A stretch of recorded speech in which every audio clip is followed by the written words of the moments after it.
A nossa aula de hoje vai ser sobre desigualdades relacionadas a triângulos, né, que é o tema da que estamos estudando.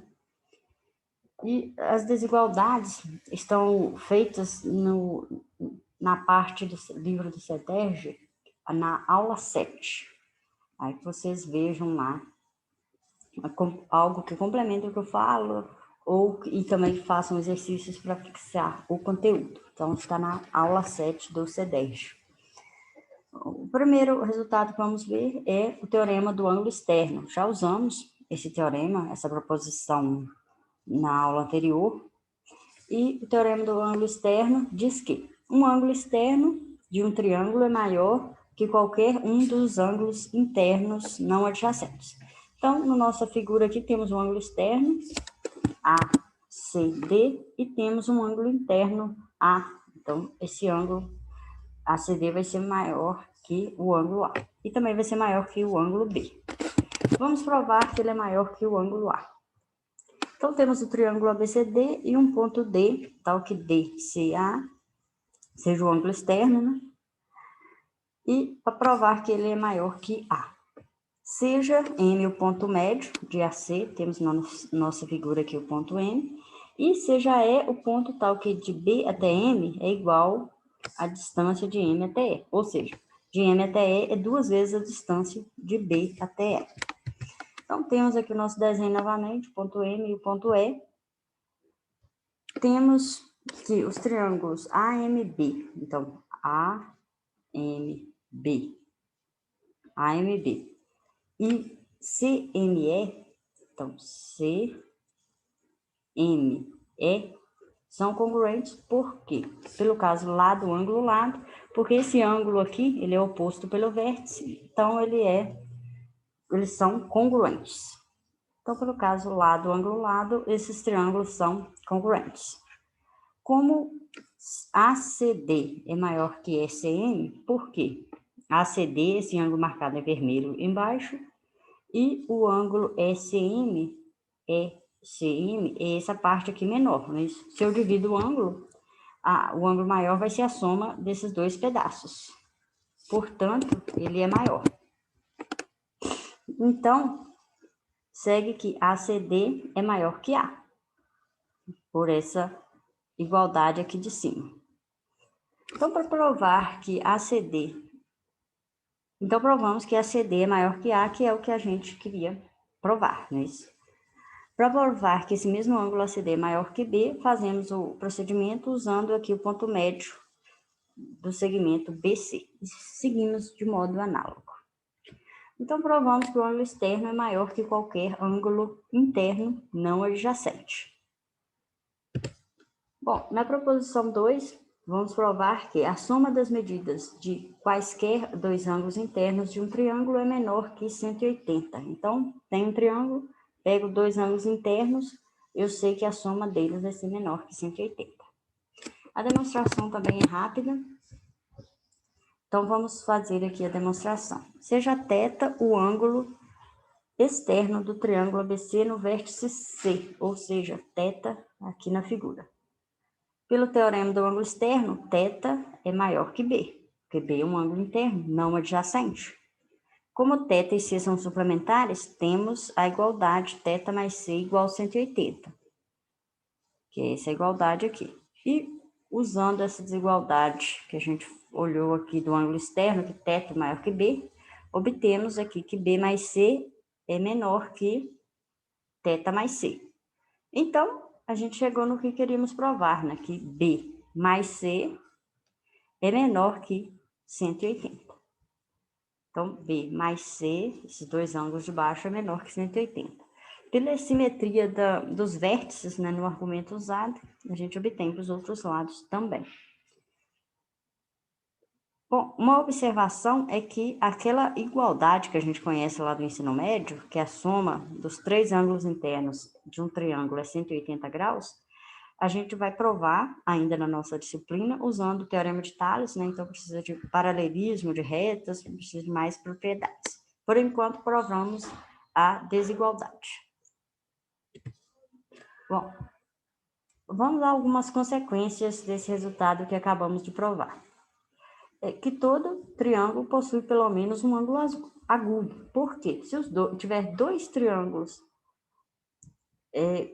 com medida maior ou igual a 90, então a soma vai dar maior ou igual a 180, então não contradiz a proposição, então contradiz a proposição anterior. Outra consequência é que, se duas retas R e S são perpendiculares a uma terceira reta, então elas não se interceptam. Por quê? Suponha aqui, como na minha figura, R e S.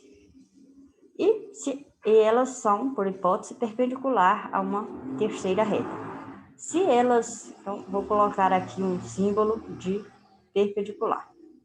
Se elas se interceptassem, suponha aqui num outro ponto P, pode ser B. Então, se elas se interceptassem, em algum momento elas iam aqui chegar num ponto em comum. Aí teríamos um triângulo formado por aqui A, a primeira interseção, ali tem o B e aqui C, a outra interseção. Esse triângulo teria dois ângulos retos. Então, a soma desses dois dá 180, o que contradiz também a proposição anterior. E como já é conhecido, né, desde o ensino médio, duas retas que não se interceptam são chamadas, né, dizemos que elas são paralelas. Ou seja, então o que diz essa observação é que se duas retas são perpendiculares a uma terceira, então elas são paralelas. Uma outra proposição, uma outra desigualdade é que em todo triângulo o maior lado está oposto ao maior ângulo e também o maior ângulo está oposto ao maior lado. Bom, uma consequência, então, essa proposição, né, está provada no livro do CEDERJ como exercícios resolvidos. E, então, o que ela diz é que se eu tenho um triângulo, eu não sei nada sobre esse triângulo, mas sei que, suponho, esse é o maior lado, esse é o maior ângulo, então esse lado oposto vai ser o maior lado. E vice-versa, se eu sei que temos aqui o maior lado, então vamos ter o maior ângulo. O próximo resultado, a proposição 4, diz que em um plano, lembrando que o nosso universo é a geometria plana, então já estamos imersos sempre em um plano. Por um ponto existe uma única reta perpendicular a uma reta dada. Então tem uma reta aqui, a nossa reta R, tem uma reta, a nossa reta R, e tem um ponto A.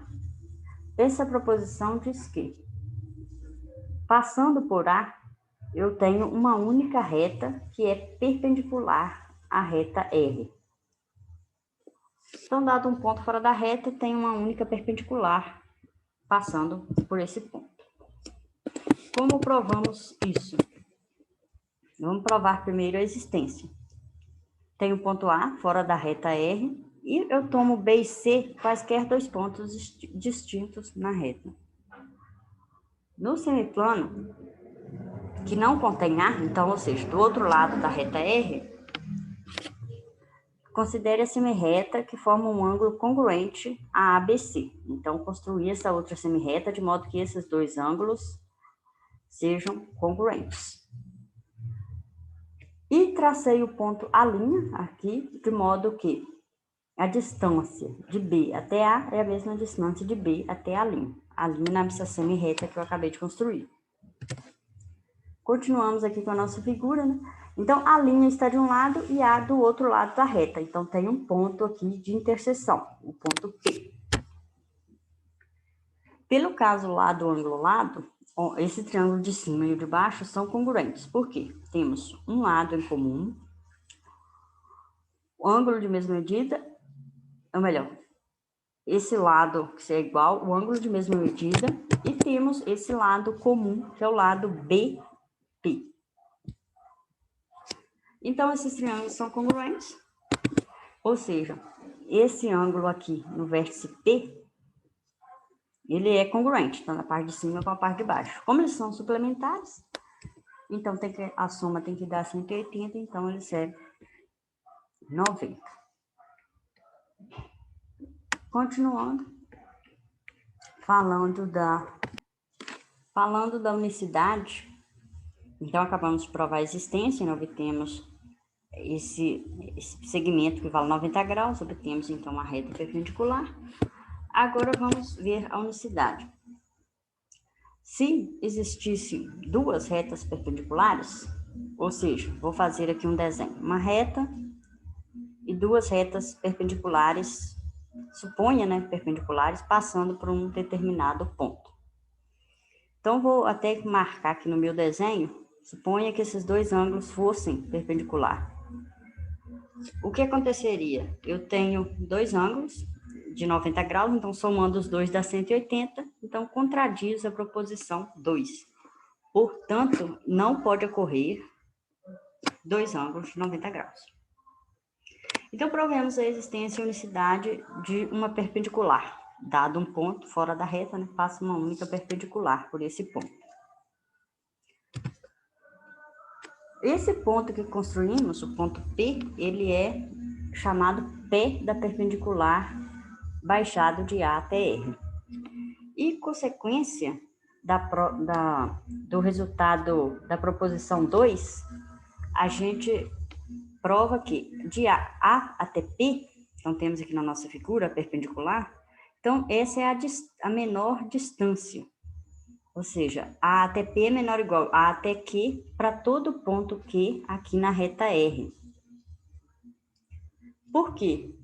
Quando eu tenho aqui o ponto Q, então traço aqui e construo um triângulo. Então, o que acontece?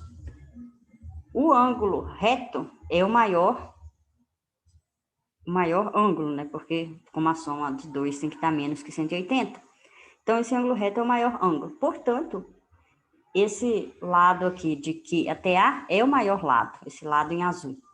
Ou seja, ele é o maior lado, então ele é maior que de A até P. Portanto, usando a proposição 2, a gente consegue obter que sempre vale essa desigualdade para qualquer ponto Q. A proposição 5, importantíssima, né, desigualdade triangular, vocês conhecem bastante, diz que em qualquer triângulo, a medida de um lado é menor que a soma das medidas dos outros dois. Então, tenho aqui um triângulo qualquer de medidas A, B e C. Aqui se um lado mede A, outro lado mede B e outro lado mede C. Então, essa primeira parte diz que A é menor que B mais C, diz que B é menor que A mais C e diz que C é menor que A mais B. Agora, a segunda parte diz que a medida de um lado é maior que a diferença das medidas dos outros dois em valor absoluto. Então, essa segunda parte diz que A é menor que B menos C. E também B menor que módulo de A menos C, e por aí vai. E a terceira parte diz que se eu tenho três números A, B e C, e vale essa desigualdade, então podemos construir um triângulo cujos lados medem A, B e C. Bom, vou provar a parte 1, a parte 2 é possível provar usando a parte 1. Então, a demonstração da desigualdade triangular, do modo clássico que a gente conhece. Então, considere o triângulo ABC e aqui na semirreta BA, construímos um ponto D, tal que temos essa igualdade de segmentos. Então, o triângulo AC formado é isósceles de base CD. Um exercício clássico, né, diz que quando o triângulo é isósceles, os ângulos da base são iguais. Então, o ângulo D é congruente ao ângulo ACD. Portanto, então temos essa igualdade de ângulos, né, marcando aqui novamente nessa figura, temos essa igualdade de ângulos. E o no triângulo BDC, o ângulo BCD é maior que o ângulo BDC. Então, BCD, esse ângulo maior, é maior que essa parte menor, não é isso? Porque com o axioma de medição de ângulos, quando a gente divide o ângulo, então esse ângulo maior é a soma desses dois. Portanto, ele é maior. E por essa igualdade, por ser igual ao ângulo D, esse ângulo C, então o ângulo BCD do triângulo maior, ele é maior que o ângulo D. Por consequência, o maior lado se opõe ao maior ângulo. Então, esse lado AD, essa parte aqui, A até D, que eu estou marcando de azul, é maior que esse lado oposto ao lado, que é a base, oposto ao ângulo D. Por isso, obtivemos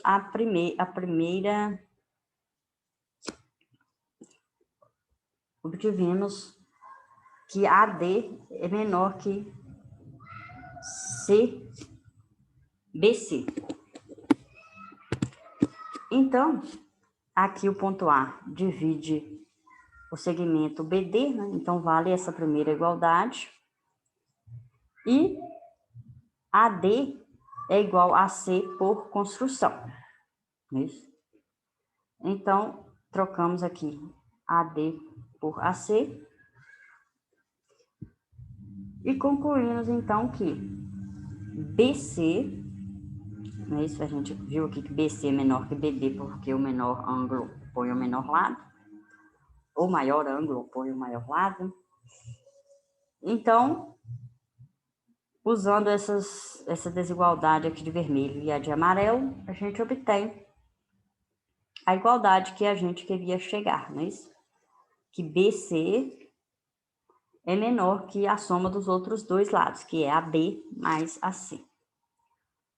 Bom, essa construção pode ser feita tomando como base qualquer lado, então vale para os outros lados também. Bom, então eram essas as desigualdades.